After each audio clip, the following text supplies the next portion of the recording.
for today's video is DIY tayo paano mag-function ng gulong na sumingaw.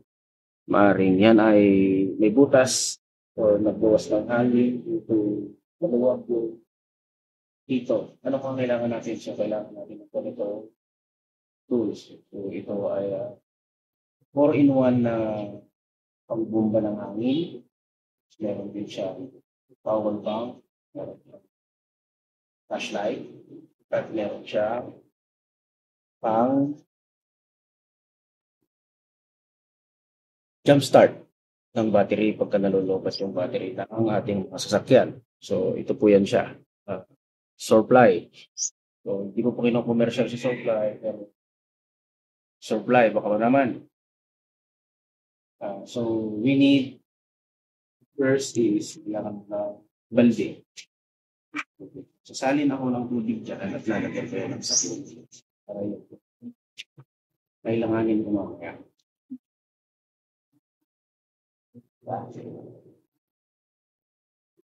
Ito ay use water na ito na pinaglabahan. So ito ang gulat na yun. Dito sa ilong. Na so, hanginan mo. Time mo.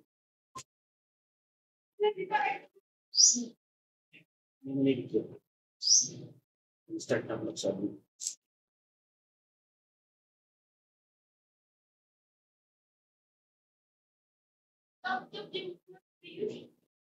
First step is ipa-power on natin yung ating portable pump para mahanginan yung ating gulong na flat na.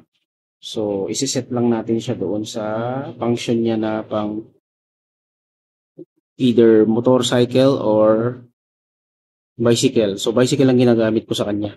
Kasi hindi naman ito malalaking motor, hindi big bike. So, ayan. Nadidetermine na niya agad na wala nang hangin na laman yung ating gulong kasi nga naubos na siya due to maaring may butas yan or sumingaw. So, ang gagawin natin is lalagyan natin ng hangin ito. So, isi-set natin siya sa naka 45 ito. 45 kasi yan yung ginagamit kong hangin. Actually, ang recommended tire pressure for rear is 39. Pero ginagawa kong 45 kasi nga minsan pag naglo-long ride mabigat. So, mas mainam na ganun lalo kung may sakay ka. So, gagawin ko ngayon ay isa-set ko lang muna siya sa 30 para lang may hangin. Gawin ko siyang 30 yan. Tapos, lalagyan ko na ng hangin. So, ito yung pinaka-function switch niya para mag-start mahangin. Hangin. Magdadagdagan yung hangin niya.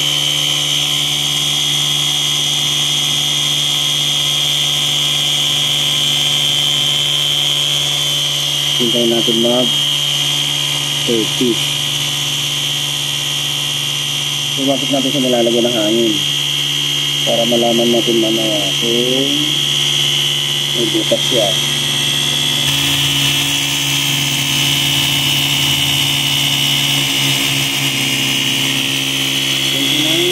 30. So, huminto na siya.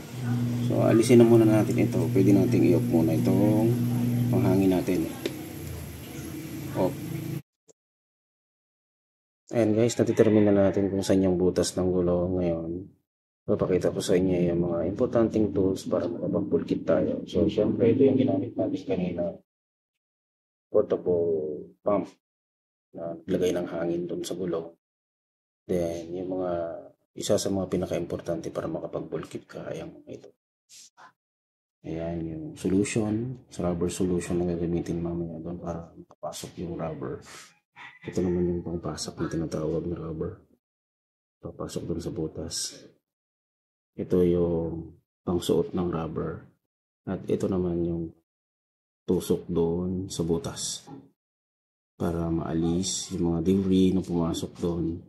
At luluwag yung papasok na rubber. Ito. Kasama natin pang pasak. Okay, simulan natin. O yan guys, na-prepare na natin yung tubig natin na nilagyan natin ng sabon para bumula siya. Ito yung magiging ano natin, paraan natin para malaman natin kung saan gagawin yung bukas ng gulong. So, ibubuhos ko dyan yan. Ipin ko lang siya. Alam ko niya. Ikot ko siya.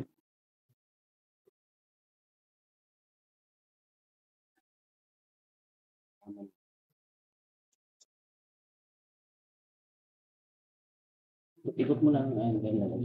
Tubig na may sabon.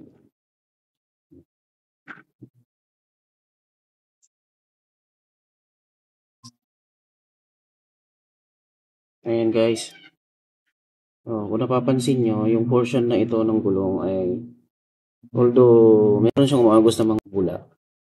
Dito sa part na to yan, bumubula siya. Yun no? Nakikita nyo yan.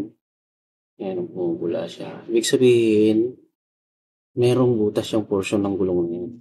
So, diyan, nanggagaling ang singaw kaya nauubos yung hangin. So, magdi-DIY tayo. Gagawin natin ng paraan na hindi na siya sisingaw. So, ito guys, yung isang portion dito sa gulong na may butas. So, lumalabas yung hangin sa dating pinagbulkitan. So, ngayon, tatanggalin natin yan. Bubutasin natin guys. Gagamitin natin itong tusok.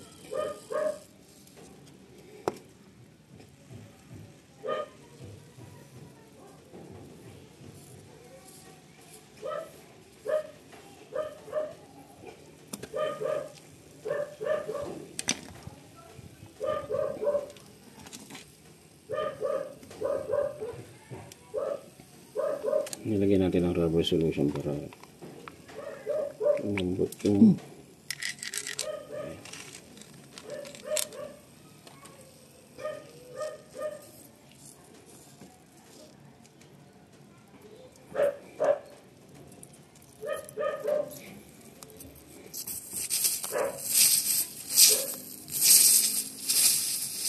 so yan guys, nagutas na natin. So lumalabas yung hangin dyan ngayon. Ngayon nga natin napasok yan dyan. Yung maririnig din, lumalabas yung hangin. So kailangan natin ito. Yung rubber na gagamitin natin. So dito natin siya ilalagay. Nalagyan natin ito na solution.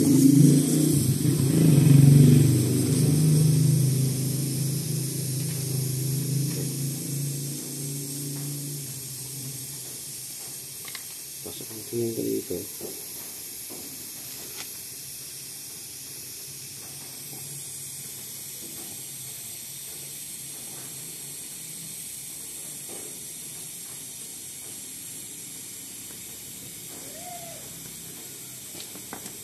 Times like this, kailangan natin gumamit ng pliers. So dapat may pliers din tayo.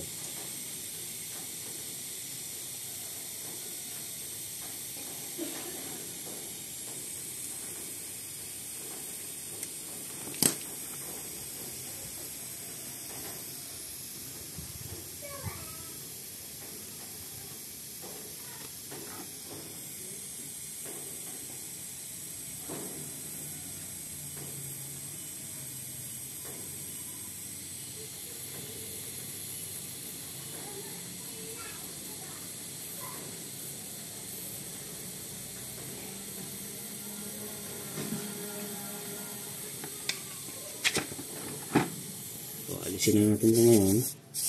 Ito nakatusok. Para doon natin na ipasok yung rubber.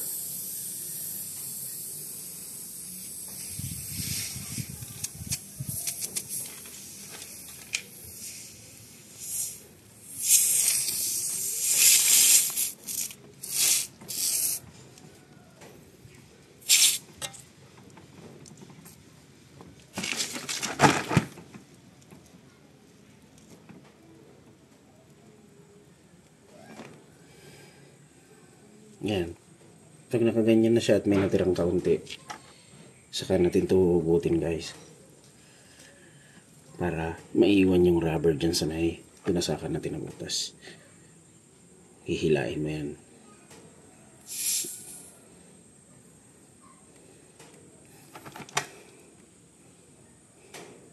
Yan. Then, next step is kailangan mo ng cutter. So, ito ngayon yung magpuputol dito sa sobra.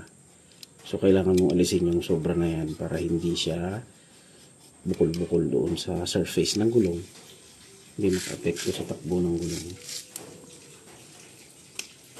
So, ganun lang kasimple guys. So, bulkit ng gulong. Ito. May salpak na natin yung bulkit. Then, hahanginan na natin siya.